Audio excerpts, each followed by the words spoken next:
ẹ̀yin oníròyìn ẹ dákun ẹ gbà wá tí Yọdé ire Yọdé tó bá kọ̀ tí ò jẹ́ kí wọ́n yọ ọba yìí kó tó di ìgbà ìbò ẹ bá sọ fún gómìnà wa o kò ní ríbò wá ń pètù o tá a bá fẹ́ kí gọ́fúnà Adeleke kó wọlé àmọ́ bá ṣe ṣe o bá a bá sì fẹ́ kó wọlé àmọ́ bá ṣe ṣe o now tí gọ́fúnà ò bá wa dethrone Apetu títí ọ̀sẹ̀ tí ń bọ̀ mi ò ní parọ́ fún yín wọn à ní ríbò wa o a ti fún gọ́fúnà di next week Thursday tí wọn bá dethrone ọba Joseph Olúgbénga Olóyèdé gẹ́gẹ́ bí Apetumodu of Ipetumodu kí ilé ó ṣòfò bàbá àwọn ọmọ ọba a ti ṣèpàdé a sì ti foríkorí a lọ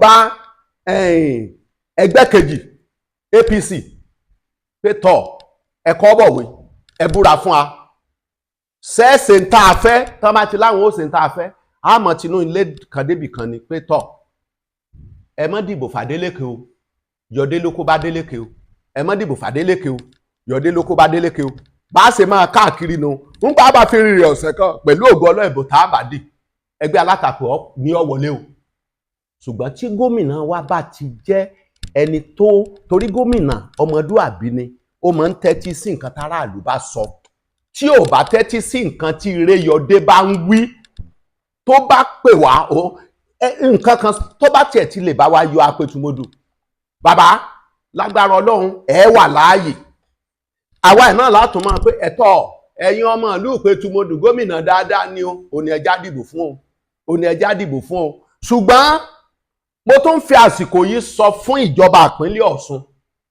tí gómìnà wa Adeleke bá wọlé tán bá fẹ́ fa èèyàn kalẹ̀ láti jẹ́ aṣojú fún ìpínlẹ̀ Àríwá ká mọ́ lórí Yọdé mọ́ o àwọn ọmọ ìlú Ipetumodu ti kọ̀yìn sí alálẹ̀ ìlú Ipetumodu ti kọ̀yìn sí oṣó ìlú ti kọ̀yìn sí àjẹ́ ìlú ti kọ̀yìn sí gbogbo òṣàlú yìí pátápátá torí kọ̀jẹ̀ kan jẹ oúnjẹ tiwọn wọ́n ti kọ̀yìn sí o àníbò kankan dì fún mọ́.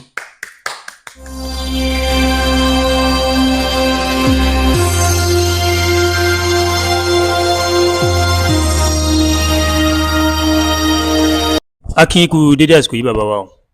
ẹ pẹ̀lẹ́. ẹ dákẹ́ bá wa dárúkọ yín fún gbogbo àwọn tó ń wò yín káàkiri àgbáńlá yìí. orúkọ mi ni Ọmọọba Ọlábóyè Ayọ̀lá láti ilé ẹlẹ́wà ní ìdílé Àríbìlé ìdílé Àríbìlé nílùú Ìpẹ̀tùmọ̀dù.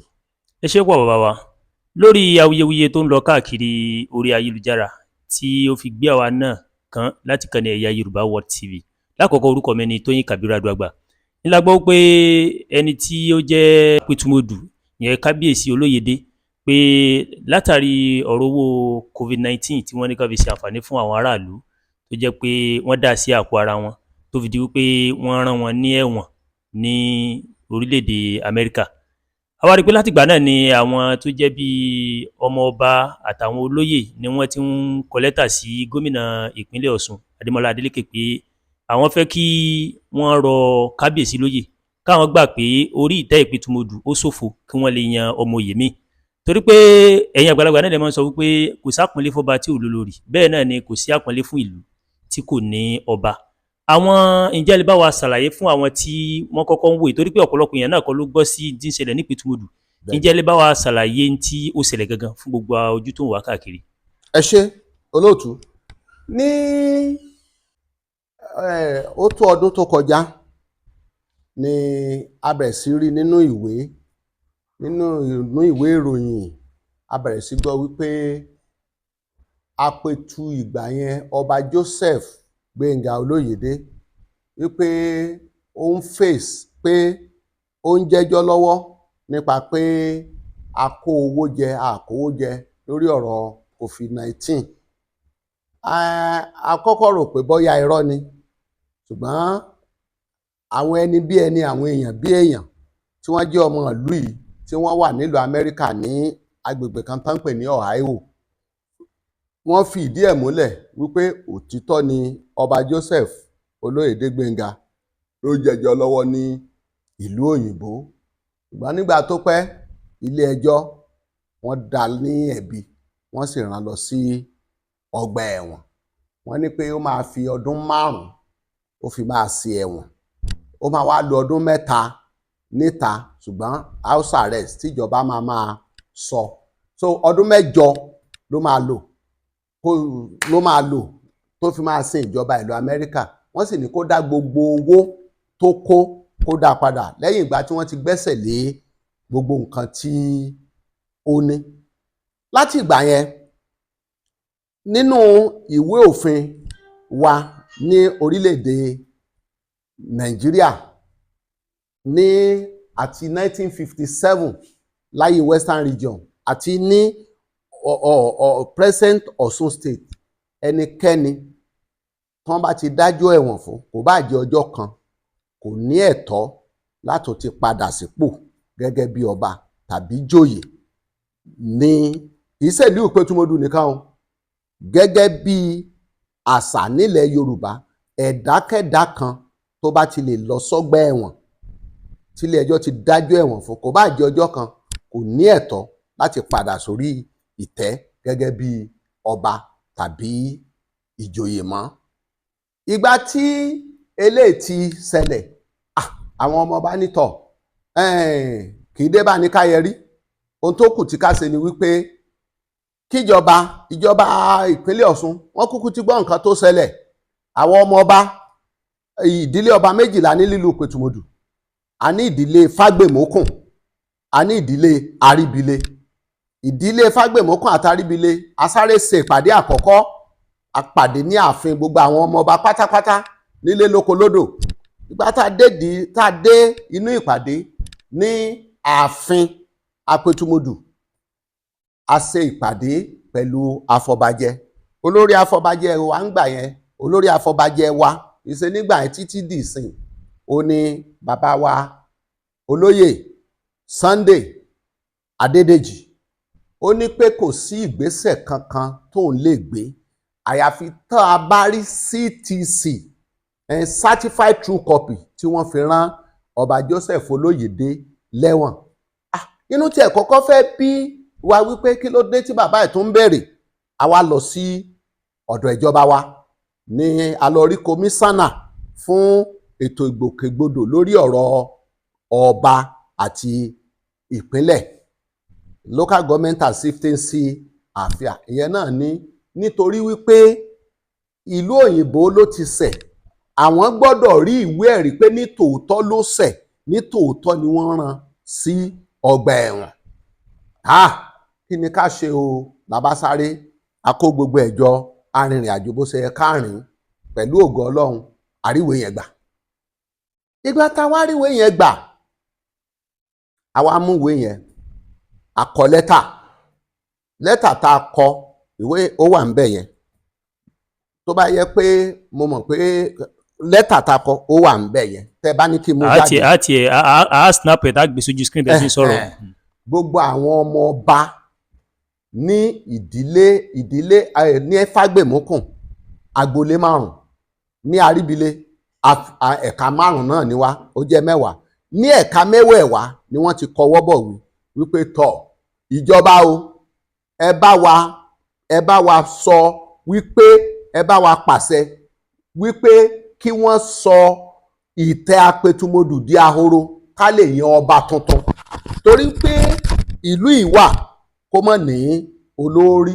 Sáà pé pàápàá nílẹ̀ Yorùbá kì í sorúkọ Jésù náà fi dálù Ipetumodu o, kì í dẹ̀ sorúkọ Allah tàbí orúkọ Mohammed. Ifá náà fi dá gbogbo ilẹ̀ tó wà nílẹ̀ Yorùbá.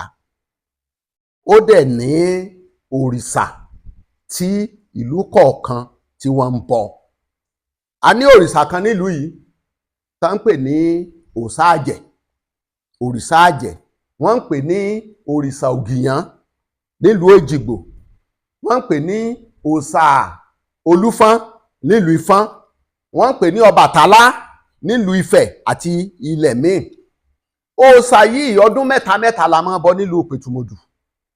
Tá a bá ti bọ́ eku ò ní ké bí eku, ẹyẹ ò ní ké bí ẹyẹ, ọmọ èèyàn ò ní fọhùn bí ọmọ ènìyàn.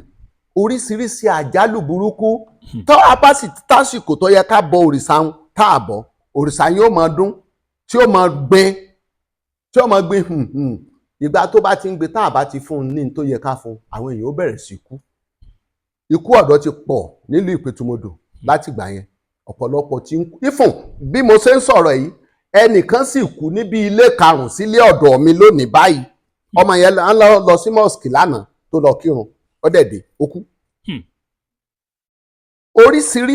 Oríṣiríṣi àwọn àjálù, àwọn ọ̀dọ́ oríṣiríṣi, nítorí wípé àlọ́ba tó yẹ kó bá wa bá òrìṣà sọ̀rọ̀. Ohun tó wá ń ṣẹlẹ̀ ni wípé sẹ́pẹ́ àwọn òyìnbó wọ́n ń pè nǹkan kan ní interregnum. Tí kò bá sí ọba lórí ìtẹ́, ó ní bá a ṣe é ṣe nílùú Ìpetumodu wípé ẹ̀yin irúnmọlẹ̀ o, ẹ̀yin òòṣà wa o, kò sọba lórí ìtẹ́ o. Ìbáàjẹ́ ọdún 10 la tó lọ́ba, ìbáàjẹ́ 20 ọdún, àmọ́ bá ṣe ṣe wípé kò tíì sí ẹni tí ó mọ̀ mójútó àwọn. Ṣùgbọ́n tọ́ba bá ti wà, tí àbá wá ṣe nǹkan tó yẹ ká ṣe, oríṣiríṣi nǹkan ló máa ṣẹlẹ̀. Irú ẹ̀ ni a fi ń sọ pé ikú ọ̀dọ́ lóríṣiríṣi. Ìkejì, olótùú, ẹ rí i pé ńgbà tẹ́ ń bọ̀, tẹ́ bá wo ìlú Ìpetumodu dáadáa, à ń pe ìlú yìí ní Orígbó Méje. Akínlàlú wà ń bẹ̀, ìlú Asípá wà ń bẹ̀, Ìpetumodu wà ń bẹ̀, Yàkóyó wà ń bẹ̀, Ẹ̀dún Àbọ̀n wà ń bẹ̀, Ìwárọ̀ wà ń bẹ̀, Ìsọ̀pẹ́ wà ń bẹ̀. Àwọn ìlú tá a wá ń sọ yìí, àárín wọn ni ìlú Ìpetumodu wà gẹ́gẹ́ bí olórí.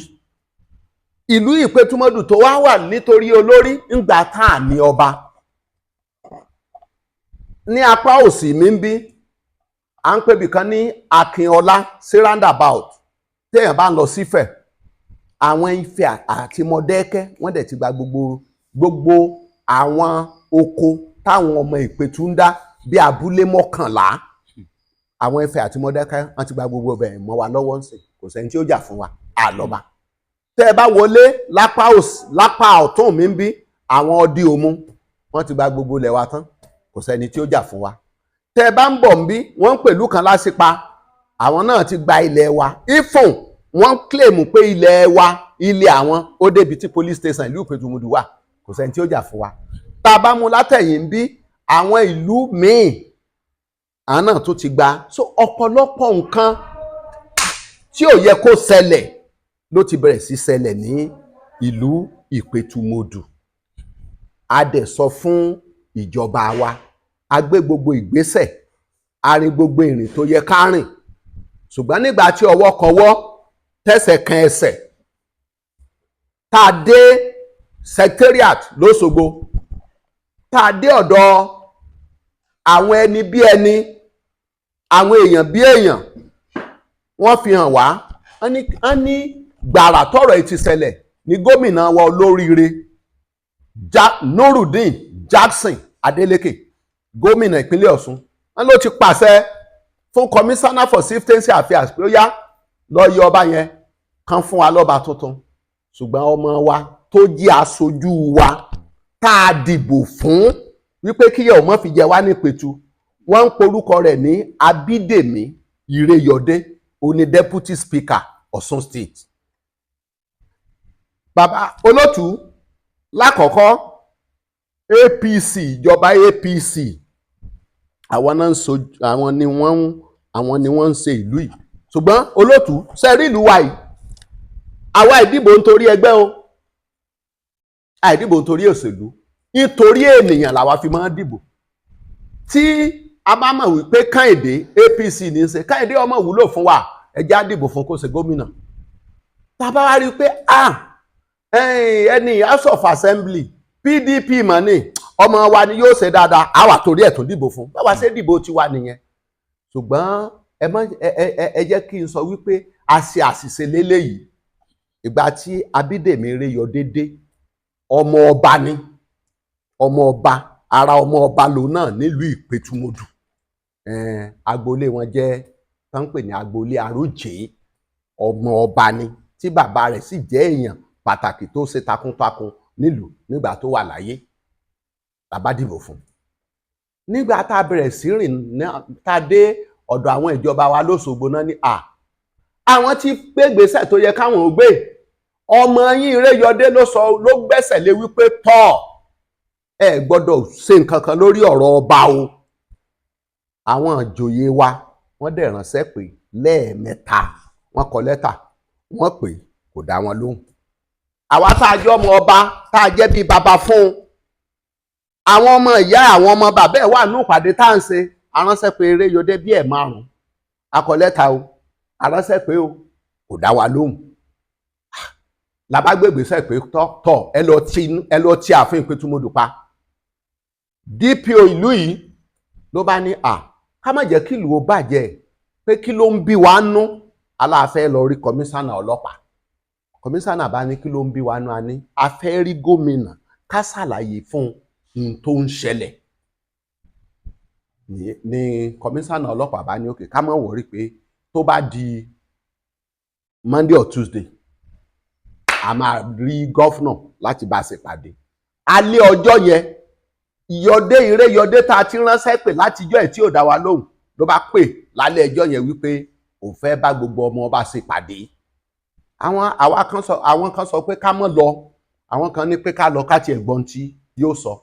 A ṣèpàdé yẹn ní wọ́n ń pè hòtẹ́ẹ̀ kan ní Akínọlá hòtẹ́ẹ̀ nílùú Ìpètùmọdù ń bí. A lọ síbẹ̀ ó pàdé wa ń bẹ̀. Ó sọ fún wa ó lóun lòún gbẹ́sẹ̀ lé òun lòún sọ pé kó má ṣe ṣe pé wọn gbọ́dọ̀ gbé ìgbésẹ̀ kankan lórí ẹ̀ pé gọ́fúnà pàṣẹ o ṣùgbọ́n òun ní kí gọ́fúnà kán má jẹ́ kán ṣe nǹkan kan lórí ẹ̀. Ó ní gọ́fúnà wá bí òun pé ṣó o fẹ́ jọba ni. Ó ní òun sọ pé òun ò jọba. Ó ní gbò tún pẹ́ ta tún sáré kiri. Ó ní gómìnà tún bí òun lẹ́ẹ̀kejì ṣó o fẹ́ jọba ni. Ó lóun òun sọ pé òun ò jọba. Ó ní gọ́fúnà tún bí òun lẹ́ẹ̀kẹta ṣó o fẹ́ jọba ni. Ó lóun sọ pé òun ò jọba. Ó ní ṣùgbọ́n pẹ̀lú bó ṣe rí káyàn kọmití tó wá ní káyàn ó yan ààrẹ ó yan ẹgbẹ́ ẹ̀ kan ó yan àbúrò ẹ̀ kan ọmọ bàbá kan náà lágboolé kan ṣoṣo. Làwa náà wá ní àwa náà ògọ̀ ọ̀dà tó bá yan kọmití kí ni ká ṣe. Gọ́fúnà Iréyọdé ò jẹ́ ká rí o. Wọn kò gbà kí wọ́n yọ ọba Gbénga Olóyèdé kò gbà kí wọ́n yọ ní oyè gẹ́gẹ́ bí Apetumodu tìlú Ipetumodu. Ìlú wa rí rádaràda, ìlú rí rédèrèdè, ìlú rí játijàti. Olótù nínú ìyà tó ń jẹ wá lónìí ẹ mọ̀ wípé nípínlẹ̀ Ọ̀ṣun wàhálà wà lórí local government and wọ́n ń pa àwọn kan ní yes or no chairman, wọ́n ń pa àwọn kan ní PDP local government chairman. Lẹ́nu ọjọ́ mélòó yìí wọ́n san owó kan sí local government, gbogbo local government tó wà l'Ọ̀ṣun state. Local government chairman bí wọ́n láti pè ń fẹ̀ pé owó tán máa ń san pé nínú owó local government náà ti máa yọ owó tán máa san fáwọn ọba àti ìjòyè. Almost 148 million lálága council wa ń bí ló gbé lọ sí palace Ifẹ̀. Ẹni kò gbé wá wọn láwọn fẹ́ gba owó yẹn lọ́wọ́ ẹ̀ pẹ̀lú ìkúnlẹ̀ ló fi gbówó yẹn lẹ̀. Olótù kílẹ̀mọ̀ tó ṣẹlẹ̀ the highest paid chief nílùú Ìpètùmọdù nígbà 10,000 naira láyé tá a wà yìí. Highest paid chief ní Ìpètùmọdù nígbà 10,000 naira. Olótù tí máa sọ fún pé nílùú Ìpètùmọdù lónìí àwọn ìjòyè wa kan gba 200 naira per month. Ṣẹlẹ̀ gbà mí gbọ́ 200 naira per month. Àwọn ìjòyè kan gba 500 naira per month. Nílùú Ìpètùmọdù wọ́n gbé gbogbo owó wa wọ́n á gbé lọ sí palace Ifẹ̀. Àwa là ń gbowó ibì kan náà ti ń ná nífẹ̀ẹ́. Sálárì Apetumodu tó 200,000. Àwọn ìjòyè ń pariwo ìyà ń jẹ àwọn. Ọba tí ó jà fún wa ò sí. Ẹni tó sojú wa lóṣogbo tó jọ́ta fún wa. Now agbègbèsẹ̀ asáré lọ asáré bọ̀ a rí wípé ìjọba ìpínlẹ̀ Ọ̀ṣun ò dá wa lóhùn. àwa rò pé gbogbo ìgbésẹ̀ tó yẹ ká ti gbé láti gbé tí ò ṣeé ṣe. Ẹ jẹ́ káwa náà pariwo wọn fún gbogbo ayé kí wọ́n rí i pé ìyà ẹ ti pọ̀ tó. Ṣé ńgbà tí ìlú ìbá tó dahoro tí gbogbo wa bá kú tán ni gómìnà ní ìjọba ìpínlẹ̀ Ọ̀ṣun lábẹ́ ìdarí gómìnà Adeleke ní ó tó bá wa gbé ìgbésẹ̀? Ṣùgbọ́n nínú ìrìn àjò la mọ̀ pé kì í ṣẹ̀bi gómìnà, tó tí gómìnà bá ti fẹ́ ṣe nǹkan á ní ẹni tó sojú yín lágbègbè ìlú yín ń kọ́ ní agbègbè àríwá Ifẹ̀. Ìgbà tí wọ́n bá ti pè é, ọ̀tọ̀ ni tí ń sọ. Ohun àkọ́kọ́ tó sọ ni pé àwa tá a jọ ọmọ ọba àpọ̀ tó àwọn aráàlú tán nífẹ̀ẹ́ ọba tó wà lẹ́wọ̀n. Ìkejì ni wípé tí wọ́n bá yọ Apetu lóyè, ìlú Ipetumodu ó dàrú. Àwọn ẹ̀sùn tó fi àwọn excuse tó fúnjọba nìyẹn. Ṣẹ́ẹ̀sì mọ̀ wípé àìmọ̀lé ẹni tó ẹni. Mo nígbàgbọ́ pé ìdí tó fà á tí gómìnà Adeleke tí ó fi ń wò wá ní ìran. Ó wá tásìkò kan lẹ́nìkan sọ fún wa láti Òṣogbo wípé ìtàn sọ ni wípé ọdẹ̀yìn ìbò August kí wọ́n tó ṣe nǹkan kan lórí ọ̀rọ̀ Apetumodu. Àwa ní kí ló dé? Wọ́n ní nǹkan tí ìjọba ìpínlẹ̀ Ọ̀ṣun fẹ́ ni. A ní rárá o, kọ̀pẹ́ tán jọba Ìkirè ò tí ì pọ̀sẹ̀ méjì o. Tí pé tí ó ṣe àkàdá ó ṣe wá dórí akáyín tí ó de gun.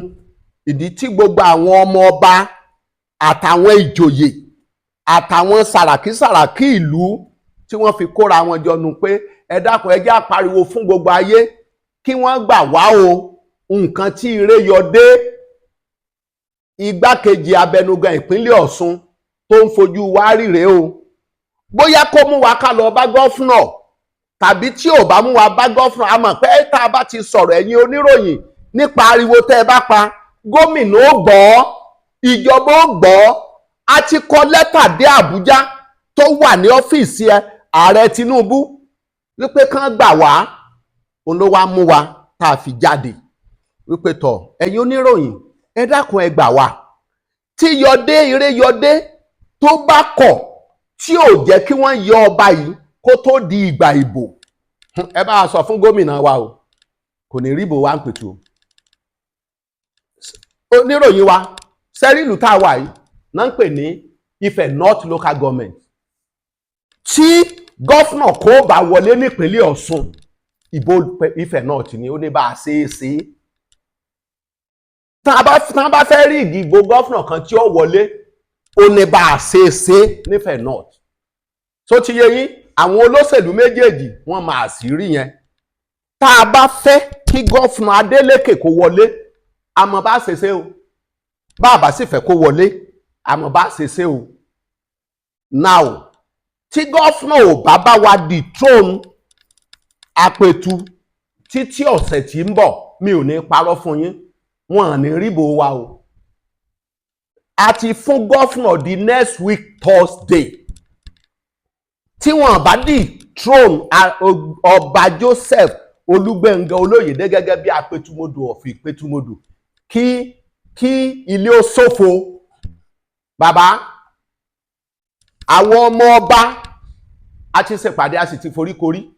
A lọ bá ẹgbẹ́ kejì APC pé tọ̀ ẹ̀kọ́ bọ̀wé ẹ búra fún wa. Ṣẹ́ẹ̀ṣẹ̀ ń tá a fẹ́, tán bá ti láwọn ó ṣe ń tá a fẹ́, àmọ́ tinú ilé kan débì kan ni pé tọ̀ ẹ má dìbò f'Adeleke o, yọdé ló kó bá Adeleke o. Ẹ má dìbò f'Adeleke o, yọdé ló kó bá Adeleke o. Bá a ṣe máa káàkiri nu ń bá fi rìnrìn ọ̀sẹ̀ kan pẹ̀lú ògo Ọlọ́run ìbò tá a bá dì, ẹgbẹ́ alátakò ní ó wọlé o. Ṣùgbọ́n tí gómìnà wa bá ti jẹ́ ẹni torí gómìnà ọmọdúàbí ni, ó máa ń tẹ́tí sí nǹkan táráàlú bá sọ. Tí ò bá tẹ́tí sí nǹkan tí ire yọdé bá ń wí, tó bá pè wá nǹkan kan tó bá tiẹ̀ ti lè bá wa yọ Apetumodu, bàbá lágbára Ọlọ́run ẹ wà láàyè. Àwa ẹ̀ náà látún máa pé ẹ̀tọ́ ẹ̀yin ọmọ ìlú Apetumodu gómìnà dáadáa ni o, òní ẹja dìbò fún o, òní ẹja dìbò fún o.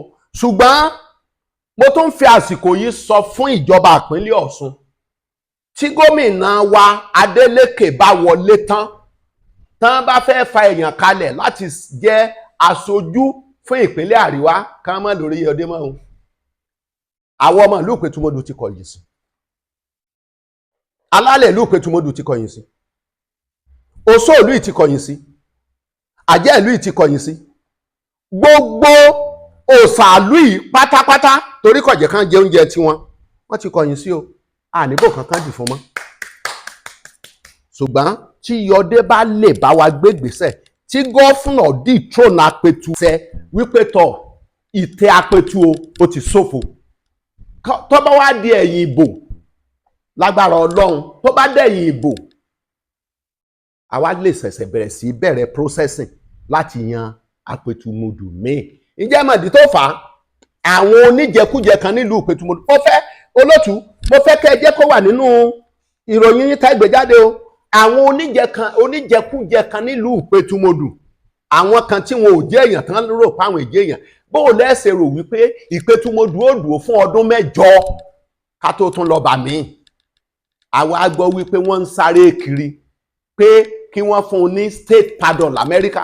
Pé ìjọba Amẹ́ríkà àwọn ìṣe kínní, wọ́n tún gbìyànjú pé kí wọ́n wẹ́ nìkan tó jọ kán fi pààrọ̀ ẹ̀ lọ́gbà ẹ̀wọ̀n kán wá gbé wálé kíjọba wá pardon rẹ̀ kó wá padà sórí Apetu. Bàbá, tí ẹlẹ́wọ̀n bá da Apetu padà, kí ni gbogbo wa jẹ́ yẹn? A ti dẹlẹ́wọ̀n, àbí bẹ́ẹ̀ kọ́ lóòtú? So ibi tọ́rọ̀ mi lọ ni pé tí gómìnà ìpínlẹ̀ Ọ̀ṣun bá kọ̀ títí di ọjọ́ Àlàmísì tí ń bọ̀, tí ò bá bá wa ṣe nǹkan tá a fẹ́, kán gbàgbé ìbò ìpínlẹ̀, kán gbàgbé ìbò wa nílùú yìí, àní ìdìbò yẹn. Só ti yé yín? Àní ìdì, ìyẹn túmọ̀ sí pé kò ní lè ṣe adarí wa nípínlẹ̀ Ọ̀ṣun mọ́. Faith a ti decide faith Oloyede already, kò sí nǹkan tó ń lè ṣe tó fi lè rí ìbò wa ń bímọ. Àyàfi mo tún repeat ẹ̀ sà, àyàfi tó bá gbé ìgbésẹ̀ yẹn tó lọ bá gómìnà tó dọ̀bálẹ̀ pé gómìnà ohun tó ń sọ pé bẹ́ẹ̀ kọ́, ohun tó ti sọ pé bẹ́ẹ̀ ni o, n tí àwọn ọmọ ìlú mi tí wọ́n ń sọ ń pa mí rèé o, ẹ dákun ẹ bá mi yọ Apetu ìlóyè, tí gómìnà sì sọ pé àti yọ lóyè. Bí a ṣe sọ̀rọ̀ yìí náà látún ránṣẹ́ pè yín lápẹ́ ẹ dákun ọmọ wa ti ronúpìwàdà o, àti ó ti dọmọ oníkùnàkùnà ó ti padà wálé o, gbogbo ọmọ ìlú Ipetumodu ẹ dákun ẹ bá wa dìbò fún. Ṣé pé mi nìkan kọ́ ni mò ń sọ̀rọ̀, gbogbo àwọn ọmọ ọba lápapọ̀ nílùú Ipetumodu ni wọ́n ń sọ̀rọ̀. Ẹ ṣé o. Ẹ ṣé pọ̀ bàbá wa, àgbà òní tán lórílẹ̀. Ẹ jọ ìjẹ́ lẹ́yìn ìgbésẹ̀ tẹ́ ti gbé pẹ̀lú lẹ́tà tẹ́ kọ sí gómìnà ìpínlẹ̀ Ọ̀ṣun, ǹjẹ́ ẹ tún ti gbé bẹ́yà bí legal action? No, wọn àti ìgbé ìgbésẹ̀ kankan tó jọ ẹmọ bẹ́ẹ̀. Lẹ́yìn pé a ti kọ ọ̀pọ̀lọpọ̀ lẹ́tà, nígbà tá a dẹ̀ dé ọ̀dọ̀ commissioners for safety affairs, ó ní certified true copy tán fi rán Oloyede lọ́gbà ẹ̀wọ̀n wípé àwọn ò ní lọ́wọ́ sáà ní.